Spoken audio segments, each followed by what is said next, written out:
Hello, everybody. Chapter 10 already. Can you believe we're over halfway in the book? I'm really hoping that you guys are enjoying this story as much as I am.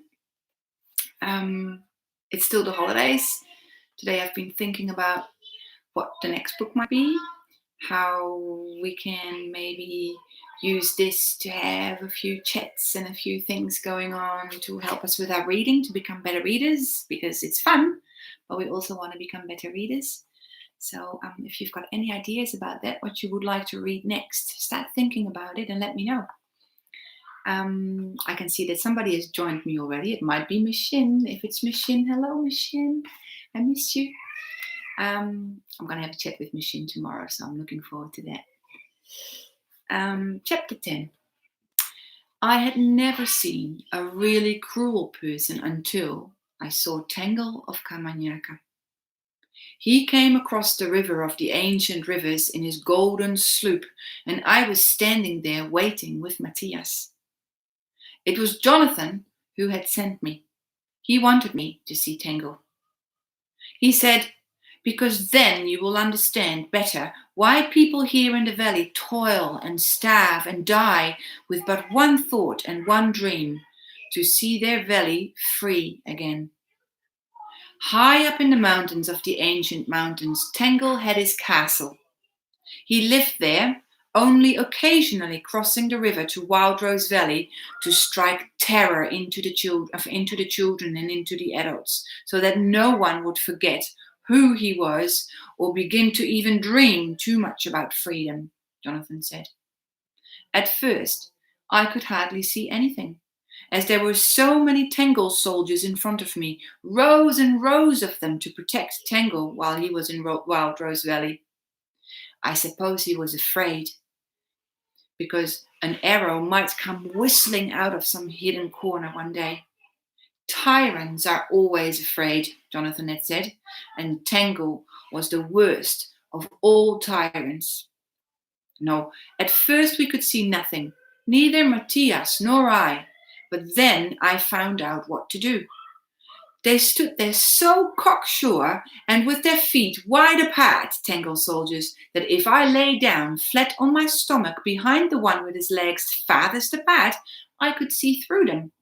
But I couldn't get Matthias to do that. The main thing is that you see, he said, and that you never forget what you see today. And I saw a beautiful, great gilded boat coming towards us on the river. Black-clad men at the oars. There were a lot of oars, more than I could count, and the blades flashed in the sun each time they were raised out of the water. The oarsmen had to work hard, because there were strong currents pulling at the boat. Perhaps it was the suction from a waterfall further down the river, because I could hear the thunder of mighty waters far away. That's the Karma Falls that you can hear, said Matthias when I asked him. The song of the Karma Falls. That's our cradle song here in Wildrose Valley, which the children lie and listen to before they go to sleep. I thought about the children of Wildrose Valley. They must have run about and played and splashed and had fun down here by the river before, and now they couldn't because of the wall, that dreadful wall which had enclosed everything. There were only 2 gates through the whole length of the wall, the one that I had come through, called the main gateway, and then another here by the river, with a landing stage outside it, where Tangle's sloop was now moored. The gate had been opened for Tangle, and through the archway and between a soldier's legs, I saw the landing stage and Tangle's black stallion waiting there. It was a beautiful horse, with its saddle gleaming with gold and its harness gleaming with gold. And I saw Tangle step forward and swing himself up into the saddle and come riding through the gateway. Suddenly, he was quite close to me, and I could see his cruel face and his cruel eyes. Cruel as a serpent, Jonathan had said, and that's what he looked like. Cruel through and through, and bloodthirsty too. The costume he was wearing was as red as blood, and the plumes on his helmet were also red, as if he had dipped them in blood. His eyes stared straight ahead. He did not even look at the people, just as if there was nothing else in the whole world except Tangle of Camanyaca. Yes, he truly was terrible.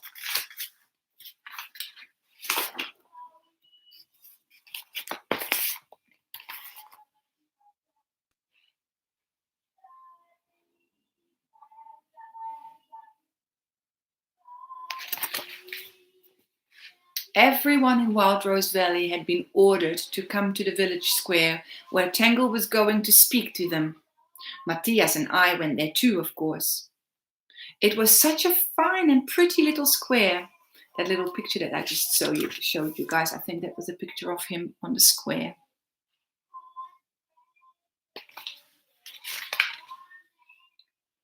Such a beautiful little square, and there Tangle had them all now, all the people of Wild Rose Valley, exactly as he had ordered. They were standing quietly, just waiting, but oh, how you could feel their bitterness and their sorrow. Here, in this square, they must have enjoyed life before, perhaps danced and played and sung on summer evenings, or perhaps just sat on a bench outside the inn and talked to each other under the lime trees. 2 old lime trees grew there, and Tangle had ridden up and placed himself right in between them. A counselor beside him, a proud man called Pukie.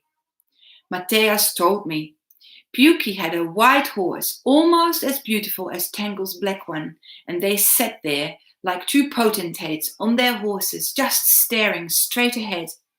They sat like that for a long time. The soldiers stood around them on guard. Tanglemen in black helmets and black cloaks, their swords drawn. You could see that they were sweating because the sun was already high in the sky and it was a hot day. What do you think Tangle will say? I asked Matthias. That he is dissatisfied with us, said Matthias. He never says anything else. Tangle didn't actually speak himself. He wouldn't speak to bondsmen. He just spoke to Pukie, and then Pukie had to proclaim how dissatisfied Tangle was with the people of Wild Rose Valley, that they didn't work hard enough, and that they protected Tangle's enemies. Lionheart has still not been found, said Pukie. Our gracious sovereign is dissatisfied with that. Yes, I can see that, I heard somebody mumble just beside me. There was a poor man standing there, dressed in rags, a little old man with tangled hair and a tangled grey beard. Our gracious sovereign's patience is almost at an end, said Pukie, and he will punish Wild Rose Valley severely, without mercy. Yes, he's right there, whined the old man beside me again, and I realized he must be an idiot, not quite right in the head. But, said Pukie, in his great goodness, our gracious sovereign will wait a while longer before issuing his punishment, and he has even offered a reward. 20 white horses will be given to the person who captures Lionheart for him. Ha! Then I will get the little fox, said the old man beside me, nudging me in the side. 20 white horses I'll get from our gracious sovereign. Ooh, that's good payment for a little fox like that. I was so angry I would have liked to hit him, even if he was an idiot. He was talking just stupidly. Have you no sense? I whispered, and then he laughed. Not that much, he said. Ha! And then he looked straight at me, and I saw his eyes. Jonathan was the only person in the world with such beautiful shining eyes. It was true. He really did have no sense. How could he have the nerve to come right here under Tangle's eyes? Though, of course, no one would recognize him. Not even Matthias did. Until Jonathan slapped him on the back and said, "Old man, haven't we met before?" Jonathan liked dressing up. He used to play act for me in the kitchen in the evenings back on Earth. He could make a real fright of himself and be so funny that I laughed so much sometimes that my stomach used to ache. Let's see if we can see. Let's see. Oh, I can see it. If you look very carefully, you can see that this is Carl, and that must be Matthias, and then this must be Jonathan dressed up. And that's there is Tangle and Pukey.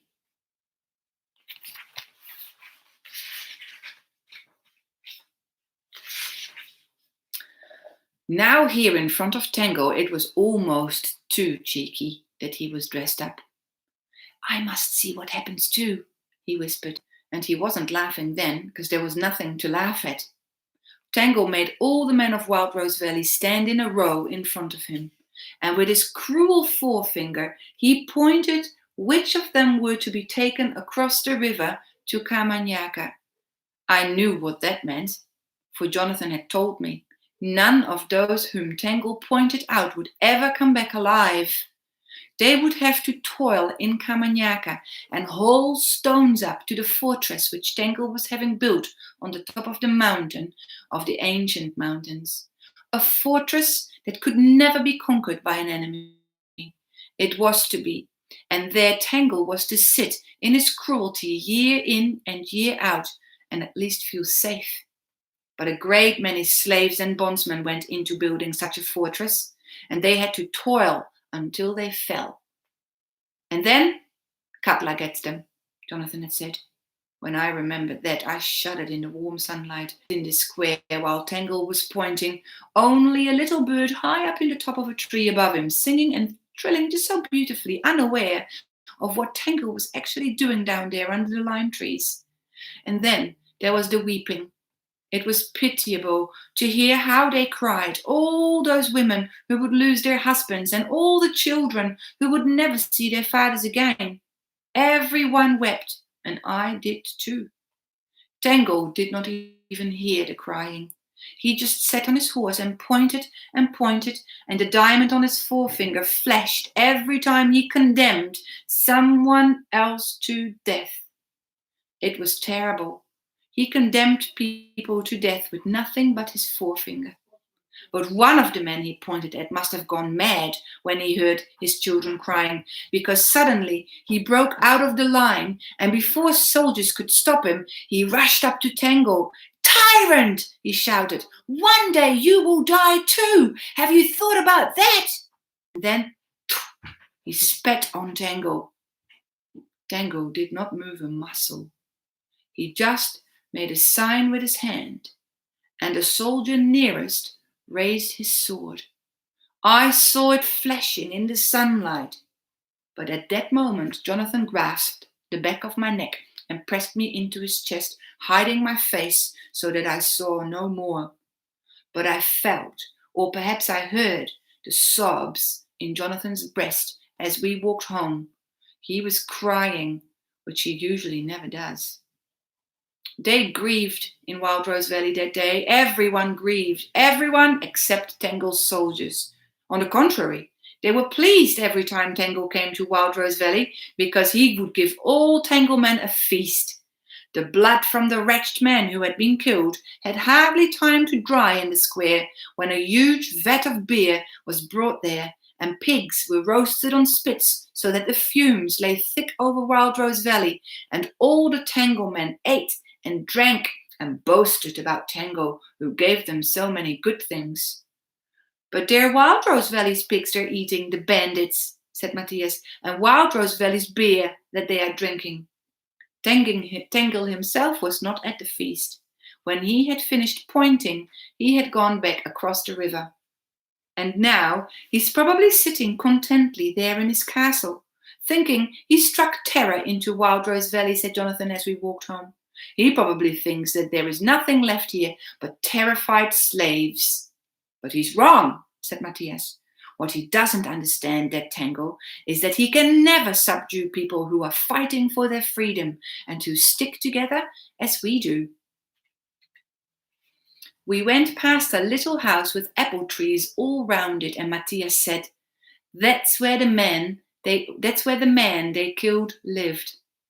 A woman was sitting on the steps outside. I recognized her from the square, and I remembered how she had screamed when Tangle had pointed at her husband. And now she was sitting with a pair of scissors in her hand, and she was cutting off all her long fair hair. "What are you doing, Antonia?" Matthias said. "What are you going to do with your hair?" "Bowstrings," she said. She didn't say anything else, but I will never forget the look in her eyes as she said that. Many things brought the death penalty in Wild Rose Valley, Jonathan had told me, but the worst offense was to carry weapons. That was forbidden more than anything else. Tangle's soldiers went around looking everywhere in houses and yards, hunting for hidden bows and arrows and hidden swords and spears, but they never found anything. And yet, there wasn't a house or a yard where there weren't weapons hidden and weapons forged for the battle that had to come in the end, Jonathan said.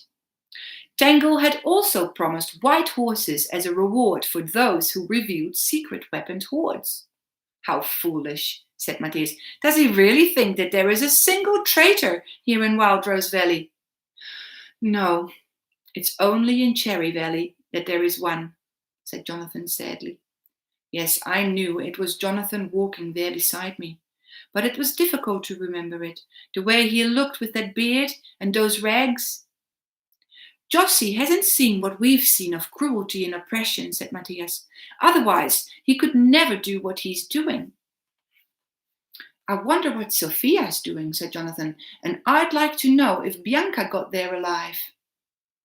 "We must hope that she did," said Matthias, "and that Sophia has put a stop to Jossie by now." When we got back to Matthias's house, we saw Fatty Doddick lying in the grass, playing dice with 3 other Tanglemen. They must have been off duty, I think, because they lay there among the wild rose bushes all afternoon. We could see them from the kitchen windows. They played dice, ate meat, drank beer, which they had brought from the square, whole pails full, and gradually they gave up playing dice. Then they ate the meat and drank the beer, and then just the beer. And then they did nothing. They only crawled around like beetles in the bushes, and finally they all 4 just fell deeply asleep. Their helmets and cloaks lay in the grass where they had flung them.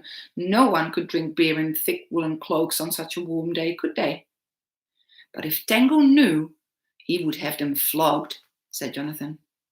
And then he vanished out through the door, and before I even had time to be afraid, he was already back with a cloak and a helmet. "What do you want those dreadful things for?" said Matthias. "I don't know yet," said Jonathan, "but a moment may come that I will need them." "A moment may come that you will be caught," said Matthias.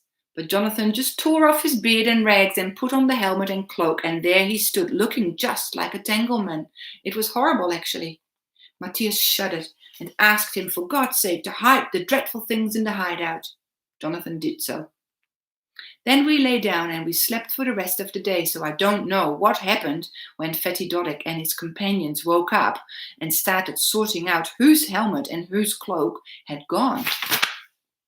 Matthias was asleep too, but he woke for a while and he told us afterwards, to the sound of shouts and swearing from out the wild rose thickets. That night we went on working on the underground passage. 3 more nights, said Jonathan, no more. What's going to happen then? I asked. Then what I've come for will happen, said Jonathan. Maybe it won't be successful, but I must try anyhow to free Orva. Not without me, I said. You can't leave me behind again. Wherever you go, I'm coming. He looked at me for a long time, and then he smiled. Well, if you really want to, then that's what I want too, he said. Okay, my friends, my single friend that's watching, and I know that some of you will be watching this episode before, have a little chat with your mums and dads. There are quite a few words I know that I would have discussed them with you when we would be on the matting class, but make sure that you ask your mums and dads about the words that you don't know. Because remember, on the cafe menu, we have expanding vocabulary, and you need to make sure that you learn all these words because they're super interesting words to know, and they will help you the next time you listen to a story. Okay? I'll see you tomorrow. Bye.